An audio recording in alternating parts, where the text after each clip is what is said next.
Well, hello everyone, and welcome to another episode of Harebrained Games. Today we're going to do a review of SkyTeam and the Snow Dog, or not. SkyTeam is a game by Scorpion Mask. It's a two-player co-op, not one, not three, not five, not two, unless by passing one you get to two. This is a game, it's a cooperative game where you and one other person, likely human, are trying to land a plane. You're landing a plane by contending with all the things that pilots generally have to do, except in a much simpler fashion, and you don't actually, in the real world, die in the end if you mess it up. Let's take a look.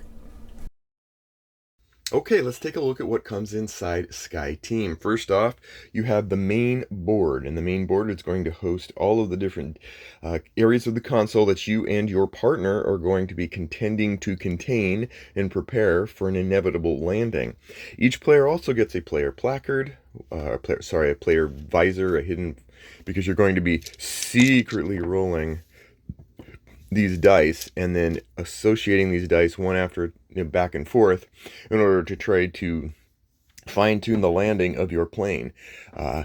You'll get these dice, and then you get the instruction manual. There's one, this is the main one, that says, hey, before you begin, set up, how you set up the game, how you play the game, what each of the stations you're going to be working on are going to avail you, etc.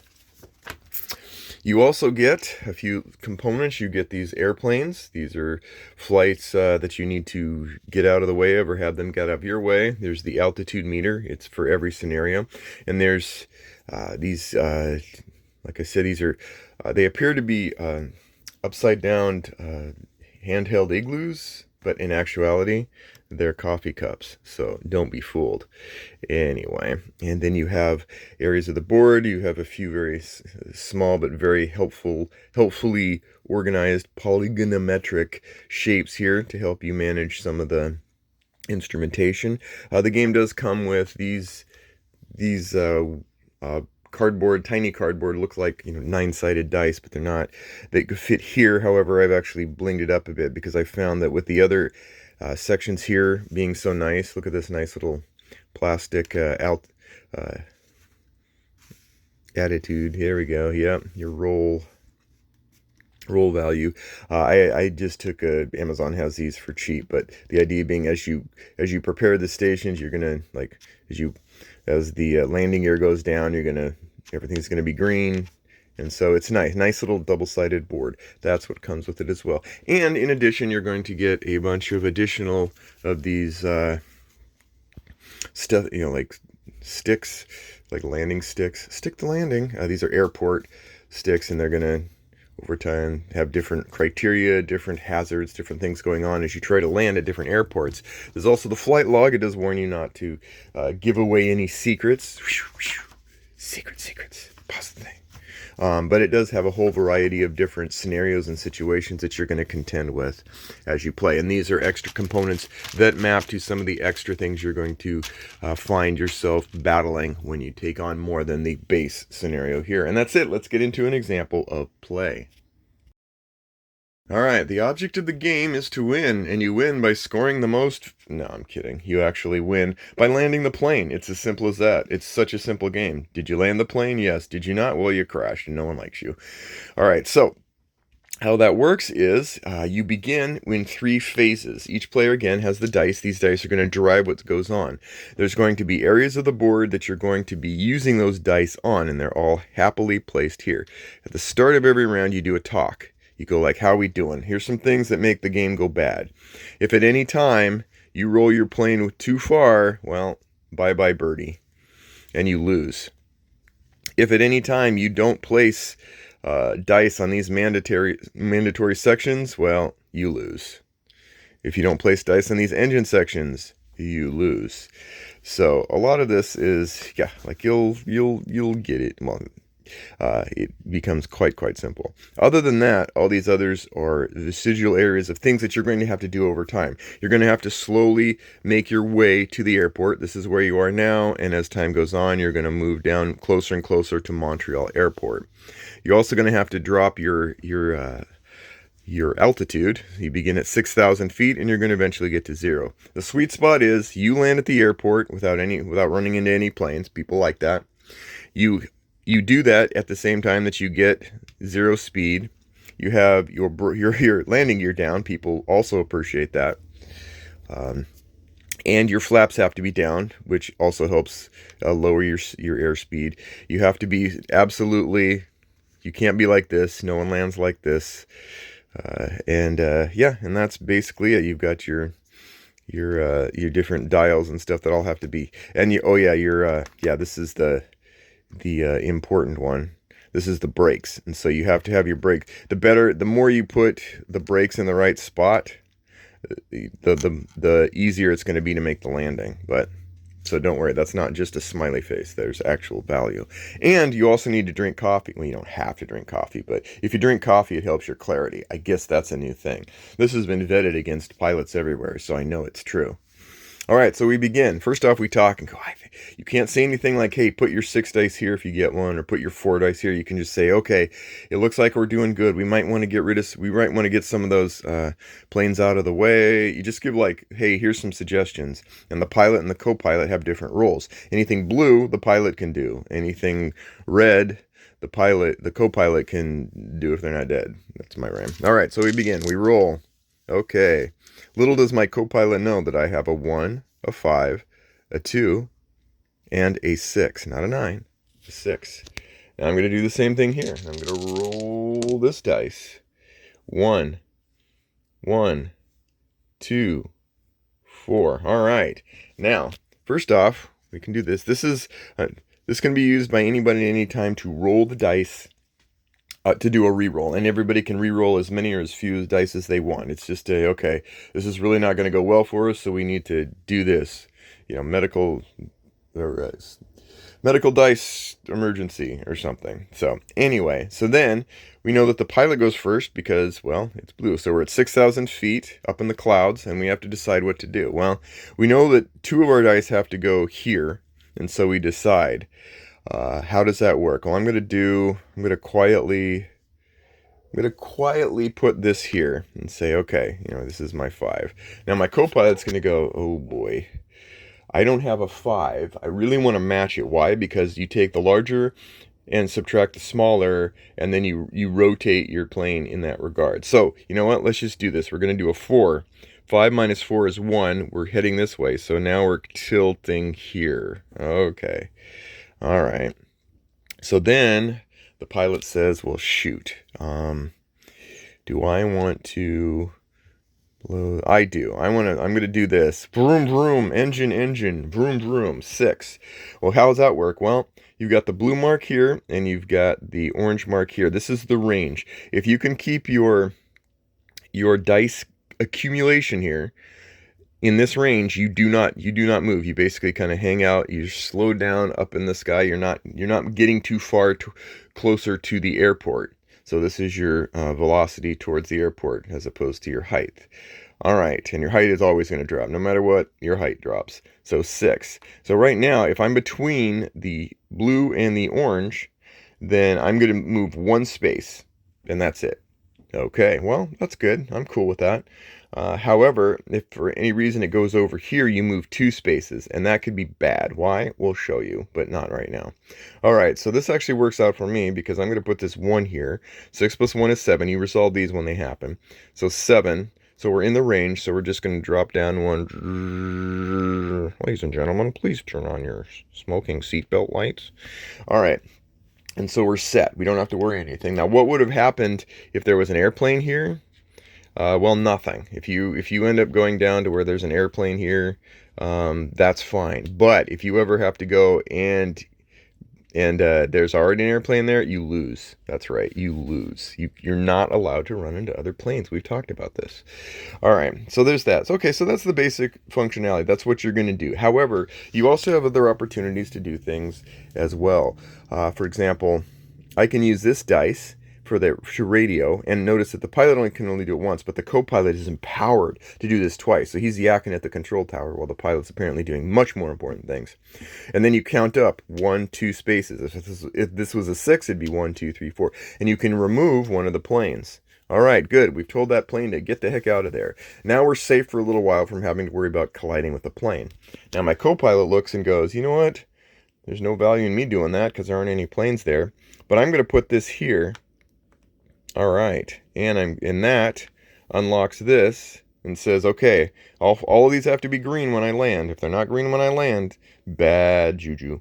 Okay, and then this says, okay, well, move this forward. Now, what does that do? It means that you're much, as you lower the flaps, you're much less likely to to travel fast enough to go 2 spots down. So, just something to keep in mind. It's possible, but it's just not likely. But this increases the range with which you can make a steady decline. The same thing here. For example, if I did this and I unlock that and I move that forward, well, that means I now have a little bit more of a range to be able to stall, because this is the landing gear, which is going to slow down the approach. And so you can see that you're swinging kind of the range by which you can go 0 spaces forward, 1 space forward, or 2 spaces forward. And then finally, last but not least, well, let's just do that again. Why not? We had fun. I didn't have to do that. I could have got some coffee, and coffee just gives me bonuses. Say, for example, I decided, you know what? I'm just going to set that there instead. Well, now I grab one of the handy handheld igloos, flip it over, it's now a coffee cup, and then at any point, at any time, if I need to adjust the number of the dice, I can do that. I can use up one of my coffee cups in a future round to make a 6 into a 5 or a 1 into a 2. Can't loop them around. And that's that. And that's really the essence of play. You're going to do this, and at the end of the turn, you're going to go down. Now you're at 5,000 feet, and this is the timer. So once you get here, you better be here without the planes all being there. You can see and you better have all of these unlocked. And you also have to have forgot that. So like this, you have to go 2, 4. Yeah, you have to do this sequentially. The other ones you can just throw together, but these you have to do sequentially. So 2, 4, 6, and that's necessary when you land too. And then when you land, you do a check. Did everything work out? If I'm here, I lose. I mean, it's like I'm straight. I've got landed here. I've got this here. I've got all of these green. I figured out the parking brake stuff, and we're good to go. Yay, we did it. And that's it. That really is it. Now, you can continue playing this scenario, and honestly, it gets very interesting. The tricky part is, of course, communicating with your partner. That's where the X factor is. That's the wild card on the table, is just kind of trying to key off of each other and make the best moves to know how to get everything in order and what's the priority. In general, after a couple games, you're going to find that you can pretty much learn to negotiate well. And that's where, again, these come in. And you get these new additional things. So not only do you have to land the plane, but you'll notice you've got hazards here, you've got special conditions for here, you've got different dice that come up, you've got lots more airplanes in the sky. You've got special ability cards. You've got traffic die that we were talking about that are going to mess with you even more. You've got turns that you have to contend with. You've got kerosene. You have interns. Yes, that's right. You have interns. Internalize that. You have wind that'll play a factor. You have a real-time option. And all these scenarios, ice breaks, kerosene. So you see that a lot more stuff is going on. And you just play these in a row. And it has a nice progression from easy to more difficult. But yeah, that's you. You and your partner can play SkyTeam and decide if you can land a plane or die trying. All right, let's get into my final thoughts. Okay, final thoughts on SkyTeam. Alright, as always, we go into the cons first, followed by the pros, followed by my final thoughts. Let's go into the cons. I would say one of the things to be mindful of, not necessarily a con, is that the components, there's really small component pieces. So if you've got bludgeony sticks for hands, and that has happened, or your peer friend, the one other person that will play with you does, it is a little bit tricky. We did run into just trying to pick up the pieces. Just something to be mindful of. It wasn't a big deal, but just something that we found was one of the very few things that we had any sort of problem with regarding the components. Again, this is also literally a 2-player only game, so you do not get to bring in a 3rd or 4th friend. You do not get to play this solo. You could, but honestly, the the luster is lost because a lot of the game is really about the communication silently, and the symmetrification of the actions of the pilot and the co-pilot together. That's really where you get the sweet spot of tension. You could, if you wanted to. I mean, I showed an example of it, but honestly, at that point, there are others. And I will say that I kind of, as much as I love the track that rolls down with the airplanes and stuff, I wish there was a way to sort of flesh that out more and make more of a spatial representation for air traffic. There's a game, a tank battle game called Tank Duel that does the same thing, and it took a bit to get over the hump of the fact that there is no map, there's no tanks, it's no spatial. That particular game, everything was about distance only, and you had to, in your mind, build the map. Here you kind of have the same kind of feeling, like the whole element of like, you're cleared for landing at runway 72.5.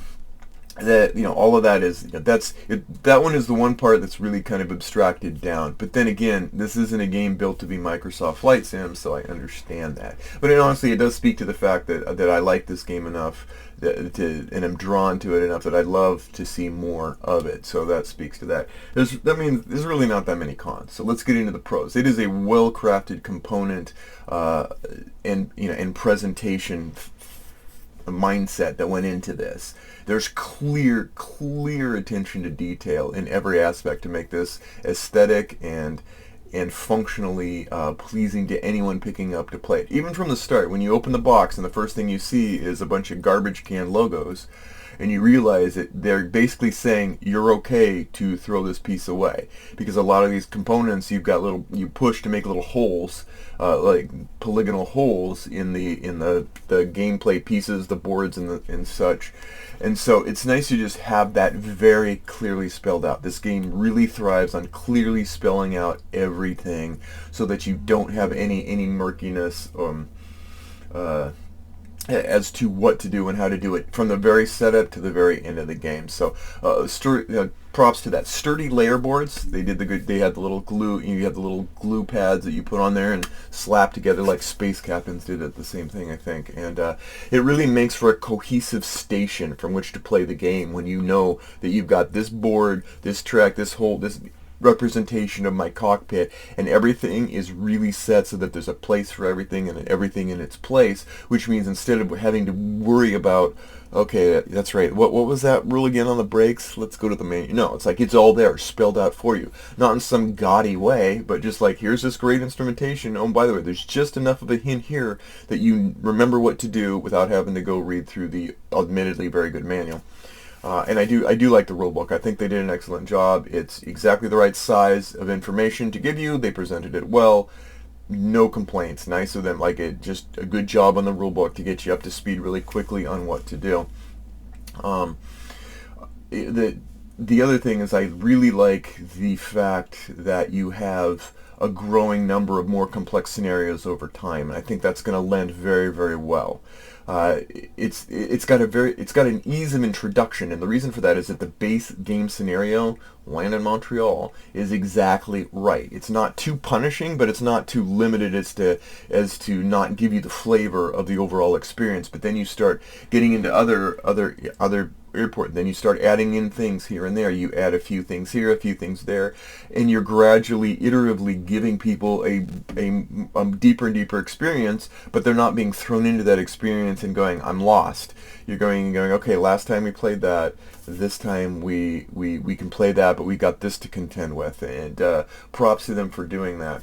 There's a feeling of being at the instrumentation and juggling the needs and priorities of pilots as they prepare to land planes. I mean, at its core, this is a simple game. You are in the air, go from here to here and not die. But again, it just adds those layers of additional scenarios and additional inputs. It reminds me a little bit of the mission, the Crew Mission Deep Sea, which does the same thing. Like, you got 50 scenarios in that one, but over time you get a little bit more of a complex, so you can just go, you feel smoothly, you feel a sense of accomplishment and then a sense of preparation for that things are going to get more difficult, rather than going, okay, well, you played the base, here's the introductory scenario, now let me throw you into the real thing, and then you just just hammered. I do like the added factor of working with your pilot and your co-pilot and trying to manage things, while at the same time not tripping over each other's die rolls. That there is really the essence and the meat of the game. It's what makes the tension points truly tension filled. I mean, it's someone who doesn't really like or really get into co-op games too awfully much, this one transcends my usual lackluster reception. I mean, the tension here is neither deflating, like, say, Hostage Negotiator, nor trivial, like other games where you just kind of like, everyone's, there's no real tension here, you're gonna be fine, it's just a sweet, you'll be fine, sweetie, kind of thing. Here it's just a nice balance of juggling. The tension point is just right. And so, yeah, so SkyTeam, babies. I will say that one player, if you're a solo player and you're like, I really like the idea of this, but it does require two players, you might look into Under Falling Skies or Warp's Edge. I wasn't a huge fan of them like I am this, but at the same time, I think they do an admirable job of giving you a solo experience. It's similar to what you'll find here without the tension of partnerships. If you want something greater than two players, but this still has this awesome tension, look into Yukon Airways. It's a game where you are flying your bush pilot flying around, dropping people off. Not entirely identical, but and not cooperative. But it does have that same sort of, I'm at the helm of an aircraft and I've got instrumentation kind of things. And the true testament of this game, to show why I really, really like it, is that my wife hates co-op games. Her opinion is if she can't beat me at it, it's not a game, it's a puzzle. And that means that a lot of times the co-op games I end up having to play with friends and whatever. But that said, she was able to de-ice the wings of her opinion for this one. She actually felt like this was a fun experience. It has that sort of two-player Dominion-like zenness. By that I mean, my wife and I played hundreds of games of Dominion, and we would just play it after dinner every night for years and years. And one of the things was, once you know the cards and once you know the stuff, you can kind of sit down and almost just play it almost like it's just mindless solitaire. Not really. We're not that competitive, but she still wants to be able to like either win or lose in the end by beating me. But it does have that sort of like zen. It's like, okay, when you're playing that base scenario, you're like, okay, we get this, could have, darn it, that dice, I was hoping you had these are the things that you're going to say. But here, this gives that same kind of vibe, and that's a pretty high praise for my wife, because she doesn't have the same zeal for board games that I do. So, as far as two-player co-op games, there aren't a lot out there. There's Codenames Duet, which I have played and enjoyed. It was decent enough. Probably was my favorite before this. Fox in the Forest, which is also one of those sort of tension, kind of tightrope experiences. We played it a few times, but it wasn't one that we would just die to bring out on the table. Fog of Love, everyone knows that. Planes, Trains, and Automobiles, the new game, it sucked, which is just a disaster, because I want a Planes, Trains, and Automobile game. Matter of fact, I'd love it if they did one of those like book ones, like Princess Bride or Wizard of Oz, but like, do something. Give me love on Planes, Trains, and Automobiles. Anyway, I digress. SkyTeam. And matter of fact, we're gonna play this since it's November, and every year we watch Planes, Trains, and Automobiles in November, right before Thanksgiving. It's one of our traditions. We've done it for almost 30 years now. Well, 30. We've done it since it came. Yeah, we're old. We're gonna play this. We're gonna play for the planes. We're gonna play Ticket to Ride for trains, and we're gonna play Heat for automobiles. That's gonna be our new tradition in Thanksgiving. So anyway, but yeah, SkyTeam is my favorite two-player co-op game. You're not going to probably find one better. I think it's going to suit a lot of people who just want a joyous kind of experience with just the right amount of tension. I think you're going to find it up your alley. So rock on. Thanks again, and we'll see you next time on Harebrained Games.